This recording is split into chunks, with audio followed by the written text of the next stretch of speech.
Hari Selasa kemarin, tanggal 19 bulan 5 tahun 2020, salah satu dari saudara kami yang masih remaja dalam penglihatan mimpi dibawa ke surga oleh Tuhan Yesus. Maka dia beri judul dengan Tur ke Surga.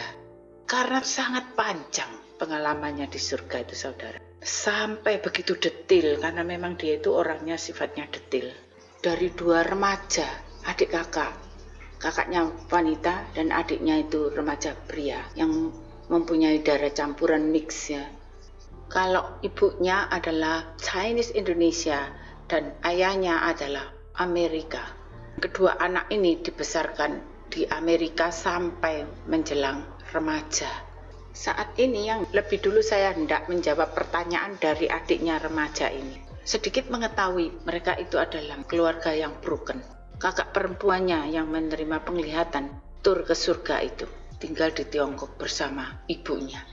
Adik lakinya ini tinggal di Amerika bersama bapaknya. Sedang ada pertanyaan, bahkan sudah termasuk suatu keluhan tentang Allah. Mengapa Allah menciptakan manusia? Dia kan maha tahu kalau akhirnya semua manusia itu jatuh dalam dosa dan semua manusia itu jahat adanya. Apakah tidak lebih baik jangan menciptakan? Bahkan Allah itu jahat kesannya, mengajarkan kepada bangsa Israel untuk berperang dan saling membunuh ciptaannya. Yang dimaksudnya itu adalah yang kisah di dalam perjanjian lama. Pikirannya berarti Allah itu sadis. Karena ibunya itu tidak bisa menjawab dan dipertanyakan kepada saya. Kemudian saya memberi pencerahan kepada ibunya. Di dalam anakmu sendiri itu saja, pikirannya itu sudah tidak adil, pertimbangannya tidak balance. Bisa berpikir Allah itu jahat, namun sebaliknya pada waktu Allah itu menjadi manusia sebagai Yesus, bahkan pembunuhnya pun didoakan untuk diampuni. Ditampar pipi sebelah kanan, diberikan yang sebelah kiri pula. Allah yang berkorban dalam seluruh hidupnya, dalam segala hal. Kamu kok tidak mengingat kebaikan pengorbanannya, hanya mengingat bahwa El itu jahat. Mari kita kerucutkan menjadi kecil saja, jangan dibesarkan, karena anak remaja dikeluarkan seluruh ayat di dalam Alkitab itu pun semakin menjadi kebingungan. Kita ambil yang kerucutnya saja untuk dia memikir secara logikanya di dalam Alkitabiah. Memang adanya itu Adam dan Hawa, manusia pendosa, ciptaan yang pertama. Punya anak Kain dan Habil, perjanjian lama. Ada yang baik, ada yang jahat. Yang jahat itu membunuh yang baik. Kain membunuh Habil. Maka habis sudah, yang ada tinggal pendosa dan yang jahat. Bumi ini seharusnya waktu itu saja dihabisi, begitu maksudnya. Jangan lupa sebelum manusia dicipta sudah ada si jahat, yaitu iblis. Unsur yang jahat itu yang merusak ciptaan yang baik ini, yang diberi kehendak bebas untuk memilih. Sebab itu bagi manusia masih diberi kesempatan dari 8 unsur, semuanya itu kualitas dari buah-buah roh. Di dalam Batrah Nuh semuanya berisi yang baik saja, taat dan setia, penguasaan diri dan sabar. Dia adalah 8 orang itu yang hidup di dalam Batrah Nuh menjadi benih yang baik. Satu kapal itu saja yang hidup. Tapi dari 8 orang benih yang baik, setelah menjadi bangsa di dunia ini, akhirnya kejahatan pun selalu lebih menjadi mayoritas masuk ke dalam tabiat manusia. Terlebih lagi dengan keluarga Lot yang hidup di tengah-tengah lingkungan kejahatan. Yang baik itu diselamatkan, dijauhkan dari yang jahat. Namun akhirnya kejahatan tetap dihidupi.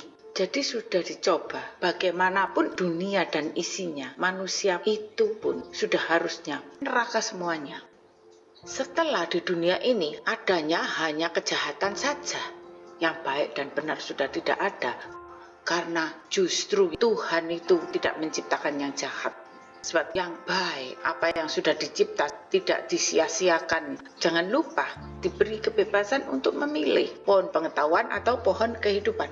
Yang baik, yang jahat, semuanya jadi rusak. Habis sudah. Namun disusun rencananya untuk sampai terlahir dari unsur yang lain. Adam yang mulanya dicipta dari tanah itu, sehingga dipanggilnya Abraham sebagai benih iman yang ditanam di dalam tanah itu, supaya perbuatan Adam dengan iman di dalam proses menanam sampai bertumbuh iman pengharapannya dan untuk berbuah-buah, maka dari buahnya itulah diambil unsur lain. Sesungguhnya Eloi itu memberikan misi kepada Abraham untuk menggantikan Adam di dalam iman perbuatan. Waktu Adam dikutuk untuk bekerja keras, bercocok tanam, maka Abraham sudah menyelesaikan perintah Allah supaya kutuk itu berhenti dan sebagai metafora menjadi kiasan saja. Sebab rencananya ketika melihat iman perbuatannya ini menghasilkan pohon yang sudah bertumbuh yang sesuai di dalam rencana Eloi itu, iman bagaikan akar besar dan kuat harus semakin ke dalam tertanam, supaya yang semakin besar dan kuat adalah pengharapannya, sehingga bukan lagi dari perbuatan yang banyak tingkah, namun dari nutrisi yang diasumsi untuk bertumbuh menghasilkan buah-buah yang berkualitas, ialah buah-buah roh, hasil dari pemuritan. Selanjutnya, untuk supaya layak dan diperkenan, yang diperhadapkan kepada tahta Eloi, berharap berbuah-buah roh melalui pemuritan, karena di dalam perbuatan melalui iman Abraham yang sudah melahirkan 4 perkara tunggangan kuda-kuda yang akhirnya menjadi perkara di bumi itu.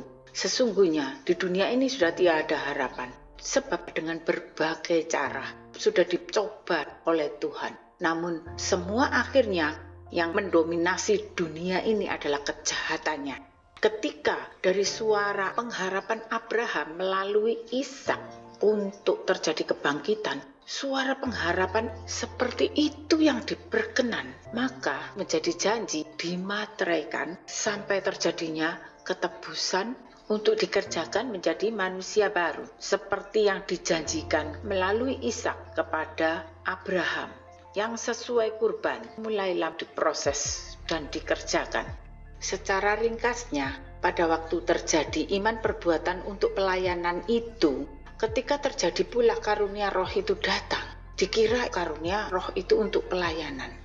Padahal karunia-karunia roh itu tanda-tanda yang menyertai berbuah-buah roh. Hal kerajaan datang, yaitu siap untuk terjadinya pengangkatan mentalnya sebagai anak. Oleh sebab semakin mempunyai karunia roh, jadi salah persepsi, semakin pula giat dan karunia itu seperti sudah harus untuk melayani. Pada waktu kejadian seperti itu, dan semakin saya menghadap mezbah Tuhan, melihat karunia roh terus berdatangan, saya itu pernah dikritik oleh seorang hamba Tuhan, karunia mosok dipek dewe. Terjadinya sudah puluhan tahun yang lalu. Saat itu saya tidak berani menjawab, karena saya pun merasakan, ya kalau pada waktu karunia itu memang tepatnya untuk pelayanan. Belum paham, tidak ada yang menguraikan jikalau karunia roh itu tanda-tanda hal kerajaan datang. Itulah gerakan roh yang terus akan mengadakan pembaruan. Maka bangsa Israel di antara semua yang jahat kepada keturunannya yang hanya mempunyai janji iman.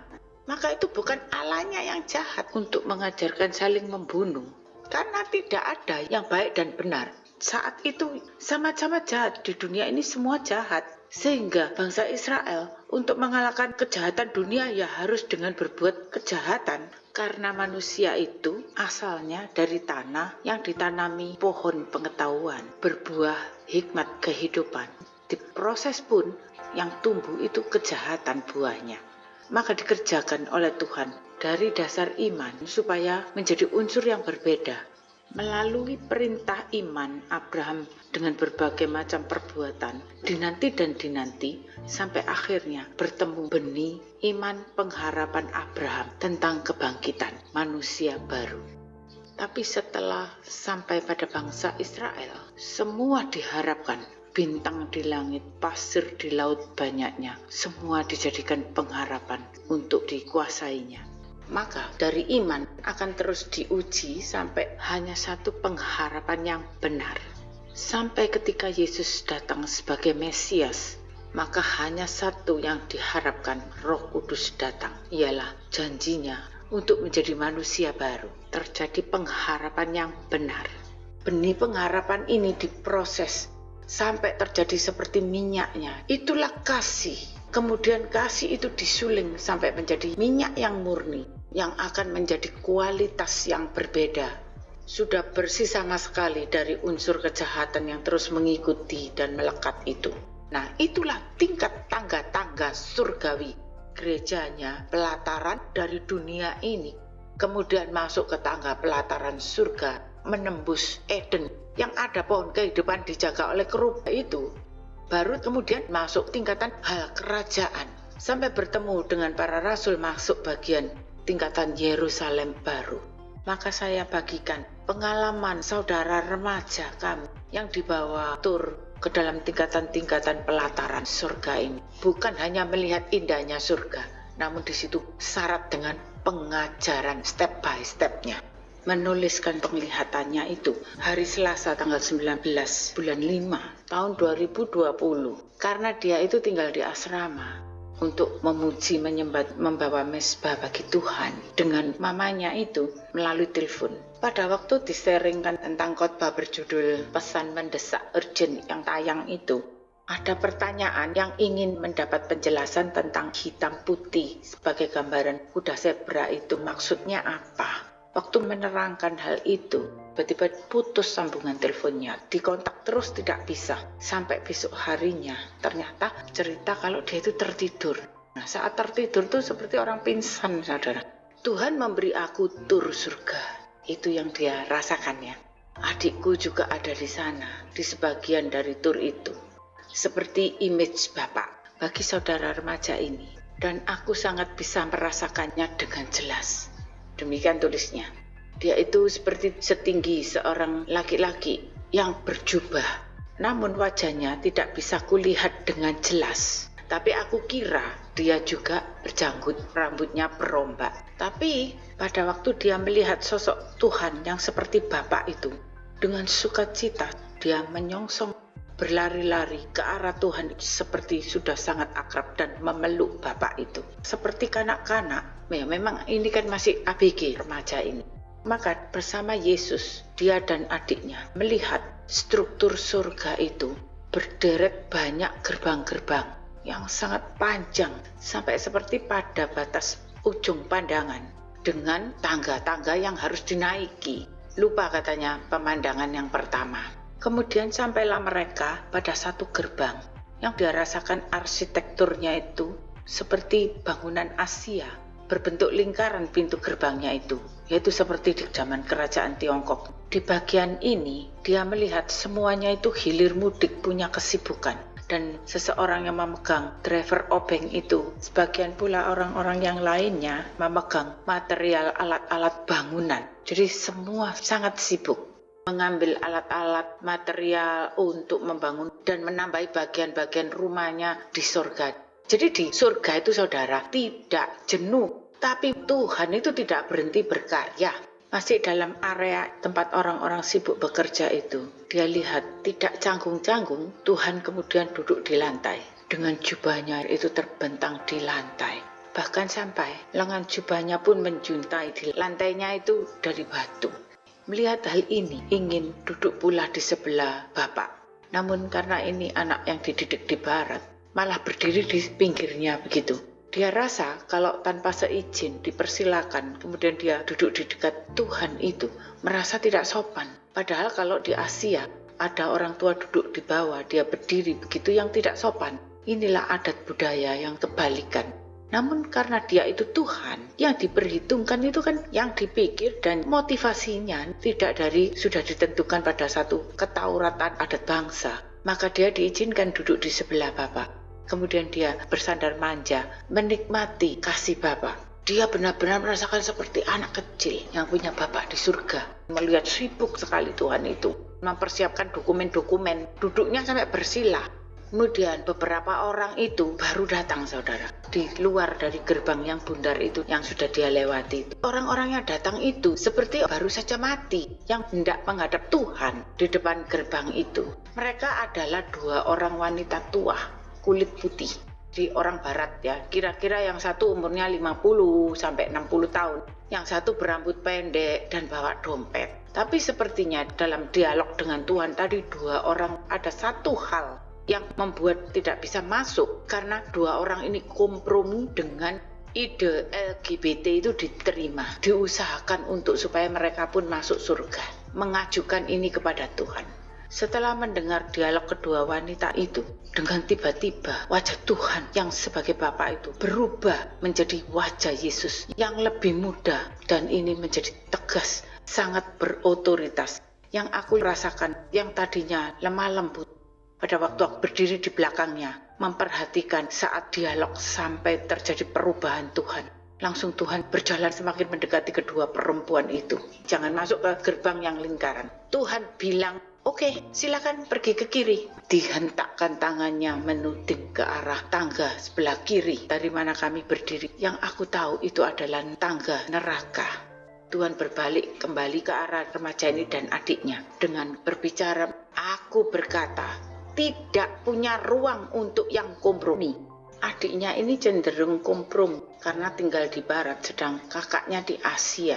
Sebagai kakak, dia mengharapkan keputusan Tuhan ini tidak menjadikan adiknya marah dengan Tuhan, yang memang di dalam adiknya menganggap Tuhan itu kejam seperti di perjanjian lama. Kemudian mereka ini dibawa menaiki tangga lagi menuju yang lebih atas. Tadi itu kan tempat Tuhan sibuk ya bekerja. Tingkatannya ini di atas lagi tuh seperti stadium, langit-langitnya berlubang. Jadi dia tuh seperti memang pernah berpikir, membayangkan, jalan-jalan di surga itu bagaimana. Nah, dia dibawa bisa melompat. Jadi orang yang di stadium ini bisa masuk ke arah lubang langit itu. Kemudian dia melihat seukuran seluruh langit. Awannya pun bercahaya sangat indah. Tapi itu langit yang terbentang itu kayak tidak ada batas. Yang bercahaya bukan karena matahari, bukan karena bulan dan bintang cahayanya. Namun langit itu sendiri sudah bercahaya, tidak terbatas ukurannya. Mereka masuk ke ruang itu. Lalu berputar-putar seperti ada gravitivitas yang bekerja begitu ya. Tanpa dia menggerakkan, ada yang menggerakkannya. Sangat menyegarkan, tidak ada rasa ketakutan. Untuk jatuh atau untuk terbentur sesuatu. Sama sekali rasa ketakutan itu hilang. Karena itulah percaya. Lalu dia dibawa pergi ke tempat lain. Arsitekturnya itu juga lebih style Asia. Dengan materialnya itu seperti pagar itu dari kayu-kayu berwarna merah. Mungkin seperti kerajaan-kerajaan Tiongkok itu. Nah, di situ ada grup laki-laki dan perempuan berbagai etnis. Juga berbagai warna kulitnya. Jadi dari segala bangsa mereka itu duduk mengitari meja bundar.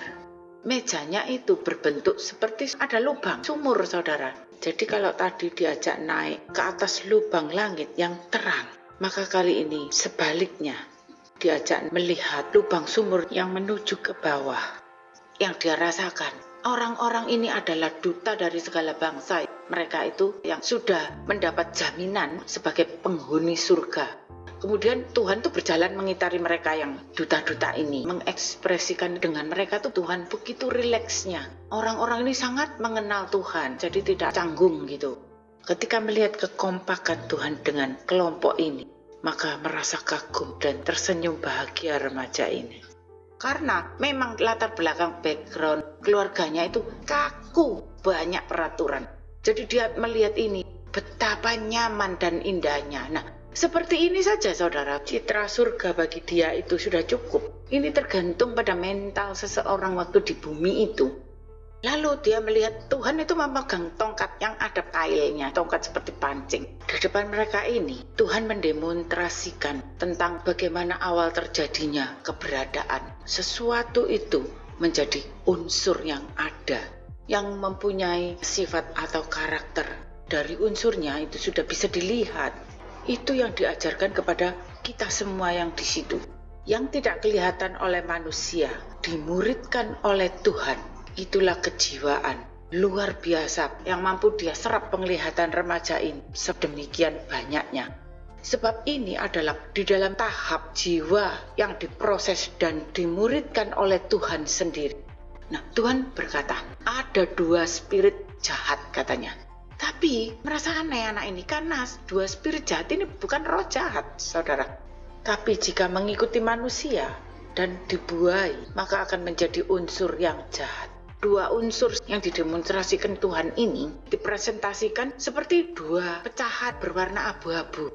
Nah ini saudara, bentuk warna kompromi menjadi pintu atau magnet, kesempatan bagi iblis untuk memasukkan unsur yang lain melalui unsur kompromi. Ternyata kejadiannya seperti itu saudara. Saat benih kejahatan bisa masuk ke dalam masa pemuritan, menurut dia itu seperti material gelas tapi bendanya tidak bening. Karena benda yang abu-abu ini mempunyai kehidupan, maka bergerak sendiri.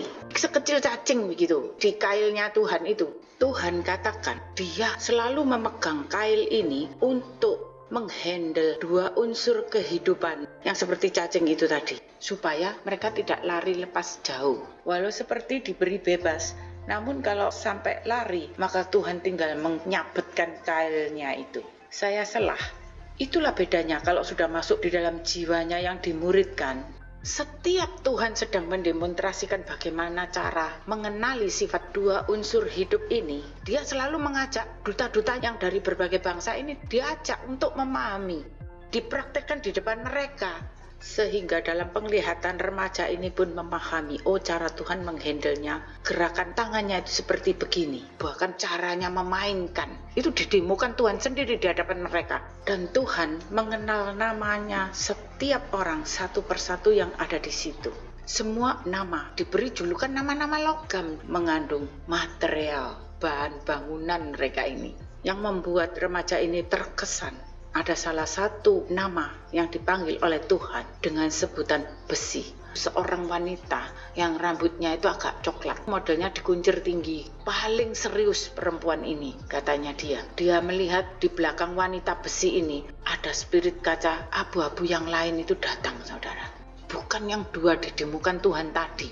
Menjadi ketambahan satu lagi unsur kehidupan masuk. Yang satu ini tidak terkontrol oleh wanita besi itu. Melayang-layang sesukanya sendiri dengan liar, bahkan naik turun tangga, membentuk langkah kehidupan. Huruf U, Tuhan mengejar material kehidupan yang bebas tadi. Remaja ini mengikuti di belakang Tuhan.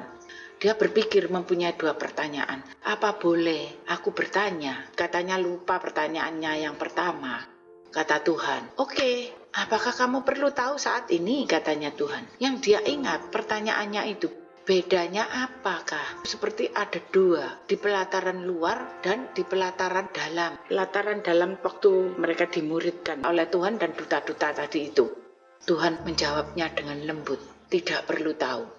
Tuhan bicara, itu tidak mutlak untuk tahu. Gak apa-apa, gak ada dan tanpa memahami yang luar itu, gak apa-apa. Itu tidak penting. Tapi kalau kamu mau tahu, bisa tak tunjukkan. Supaya tidak penasaran, maka dibawanya dia berjalan ke suatu koridor itu sangat luas. Menurut kesan remaja ini, seperti di drama-drama kerajaan Tiongkok itu, di tempat yang terbuka. Begitu indahnya. Tapi di situ ada sumurnya, dalam. Di bibir sumur itu, tempat untuk meletakkan dokumen-dokumen dan bungkusan-bungkusan di dalam orderan yang masih tergulung, plastiknya itu hitam. Tuhan berkata kepadanya, di bagian paling luar itu ada di dalam sumur itu. Ternyata pelataran di luar itu, pintu keluar masuknya itu di dalam sumur kerajaan yang memuridkan tadi itu. Pelataran kehidupan gerejanya yang masih di dunia ini. Dia seperti melihat pelataran di dalam sumur itu. Di situ tuh ada beberapa orang kulit putih digambarkan sebagai generasi papa remaja ini. Sampai saat ini setia melayani di gereja barat sana. Jadi itu menggambarkan tingkatan gereja pelataran yang jiwanya tidak dimuridkan, tapi difokus hidup bagi pelayanan gerejanya. Jadi bukan neraka. Sebab neraka tadi yang Tuhan sudah tunjukkan kepada dua orang perempuan tangga di sebelah kiri tadi. Pada saat goodbye dengan Tuhan, dalam tur ini, dia merasakan keluar dari dimensi pemuritan itu tadi. Masih di dalam mimpi, masih mengingat-ingat bersama Yesus tadi. Dia melihat ada cap merah di antara kulit seseorang, tapi juga seperti dirinya. Seperti magnet, bisa menempel, bisa saling melekat, bisa dikupas. Namun kalau dikupas, bisa kembali lagi tumbuh, demikian seterusnya. Itu seperti unsur kehidupan. Sebelum kita telusuri pemahaman dari mimpi penglihatan yang sangat panjang, yang dimaksud di sini, perjalanan spirit di dalam pemuritan, itu diperlihatkan kepada remaja ini. Oleh sebab itu, kalau Anda ingin memahaminya, apa yang Anda dapatkan pengajarannya dari penglihatan ini? maka video ini Anda stop dulu. Setelah itu buka lagi, baru melanjutkan ulasan dari kami. Karya pemuritan itu adalah sesuatu di dalam jiwa manusia. Mimpi ini karena pertanyaan itu dari adiknya. Tuhan memproses dua sifat adik dan kakak ini karena terjadinya perceraian. Adiknya ikut papanya di barat dan kakaknya ini ikut mamanya di Asia. Dari sini adiknya itu menuntut figur Tuhan, bagi dia itu jahat, Allah yang kejam. Karena di dalam kisah perjanjian lama dan umat Kristus yang menjadi raja-raja itu pun mengikuti jalan perjanjian lama, sehingga mereka pun menjadi penjajah bagi yang lemah. Bukan untuk mencari jiwa-jiwa diselamatkan, namun hanya untuk direkrut, dijadikan tapal kuda. Pengikut untuk semakin berkuasa melalui agamanya. Mari kita bedah di dalam pemuritan ini mulai dari awalnya. Yang lebih dulu kita bahas adalah tentang surganya. Mulanya Tuhan menciptakan surga pelataran itu satu utuh. Namun karena dosa Adam dan Hawa, menjadi bagian bumi ini yang terbuang. Bagian Eden karena ada pohon kehidupan dijaga oleh keruk. Sehingga tidak ada yang bisa masuk ke sana. Itu masih ada. Nah, itulah yang diperlihatkan kepada remaja ini. Surga yang dijaga. Maka setiap orang yang menghadap kepada Yesus, seperti gambaran dua wanita tadi, yang patut tidaknya untuk dimuridkan, itu dari dialog jiwanya, batinnya. Maka yang masih kompromi bagi ciptaan yang ketiga, langsung dikategorikan menjadi bagian kiri. Nah, yang sudah jelas-jelas ditolak adalah jiwa yang kompromi. Itu tidak bisa dimuridkan. Karena tubuh dan jiwanya itu sudah dikuasai oleh kuasa kegelapan. Bukankah masih hidup di dunia ini bisa bertobat, Tuhan mengampuni, tapi kamu tidak merespon? Responnya itu harus jangan diperbuat lagi. Bukankah kedua wanita tadi itu sebagai perwalian yang bisa memperhadapkan perkara ke hadapan Tuhan? Namun dia tidak berhak mengajukan pengampunan. Sebagai gereja yang bisa mengampuni dan kompromi, maka bukan berarti Tuhan pun mengampuni, sehingga perwalian itu pun menjadi bagian kiri. Kita kembali kepada orang-orang yang sedang dimuridkan itu. Melalui masa pemuritan jiwa, saat itulah sesungguhnya menjadi material bagi bumi dan langit baru yang akan dikerjakan sebagai bangunan di sana. Sehingga di situ remaja ini tidak melihat para rasul, karena para rasul lah yang mengerjakan sebagai bangunan material bagi Yerusalem baru. Sebab pada waktu proses para rasul itu sudah lebih dulu diuji, dicoba, dilebur dalam api Roh Kudus, dihanguskan. Sehingga pada masa hidup sekarang ini yang diproses sebagai bait Yerusalem baru itu sudah dihanguskan, tidak membawa lagi suatu potensi kehidupan kejahatan. Maka itu sudah menjadi kasih yang sempurna. Meskipun semua material bangunan tadi yang dimuridkan oleh Tuhan mengikuti menapak tilas jejak Tuhan, namun dalam menghandle ada yang terlepas. Unsur satu yang berwarna abu-abu, yang ketiga datangnya di belakang wanita besi tadi. Nah, ini pasti menjadi perkara, menjadi liar.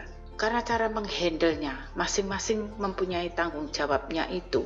Dihandlenya unsur ini jadi membentuk jalan huruf U dan hanya sesuai menjadi tapal sepatu bagi kuda-kuda. Nah, ini dikarenakan proses pemuritannya itu tidak seirama dengan waktu dan rencana Tuhan. Seperti contohnya Abraham mendahului kehendak dan rencana Tuhan atas dasar konspirasi dan pemahaman yang tercetus dari hikmat manusia dijadikan perbuatan. Unsur yang dihandle itu pun menjadi lolos, terlepas 4 kuda-kuda tunggangan penguasa dunia.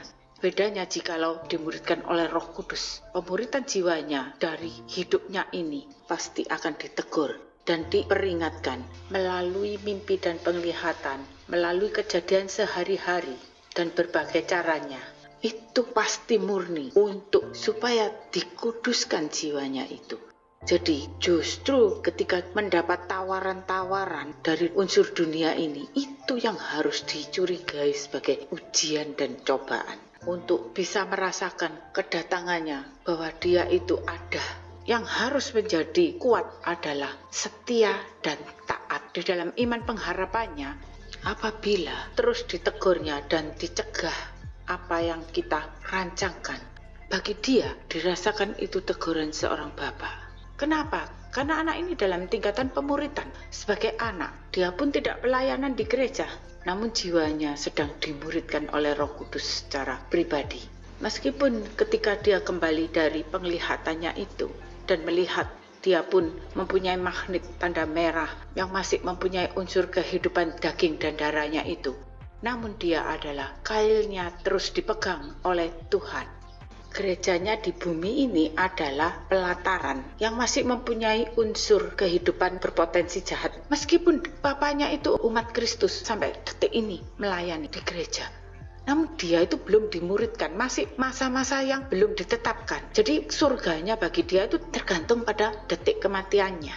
Tapi bagi jiwa yang sudah masuk dalam pemuritan, seperti di dalam Yohanes 18 ayat 9, demikian hendaknya supaya genaplah firman yang telah dikatakannya, dari mereka yang engkau serahkan kepadaku, tidak seorang pun yang kubiarkan binasa.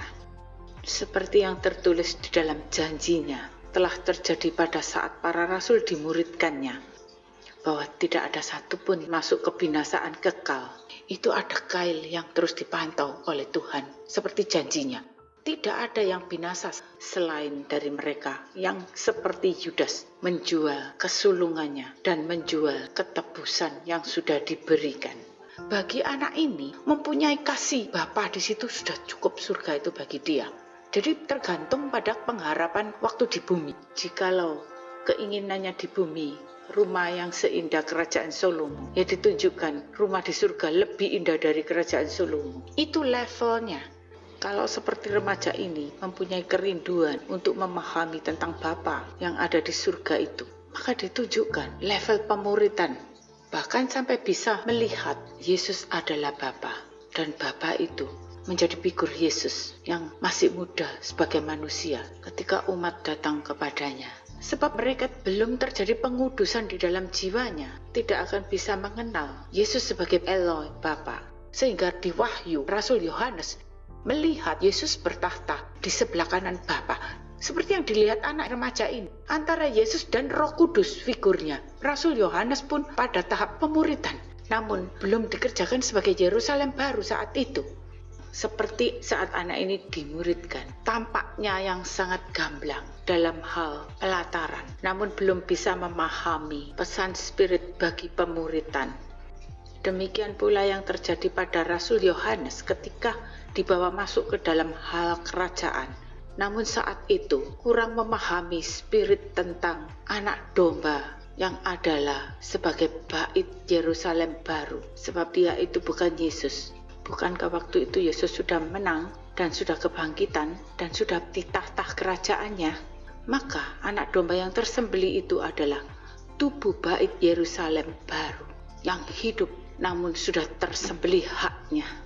Sehingga arti hidup oleh rohnya dan Roh Kudus menyertai nafas hidup firman-Nya menjadi saksi di bumi dan di surga, yaitu di surga mempunyai kesaksian Bapa, Firman, dan Roh. Maka di bumi mempunyai kesaksian telah mengalami 3 dimensi kelahiran, terlahir dari air dan darah dan roh, anak domba yang tersembelih, bait Yerusalem baru yang ada di bumi. Maka dialah saksi dan kunci, sehingga kepadanya lah kitab kehidupan yang terbuka. Amin.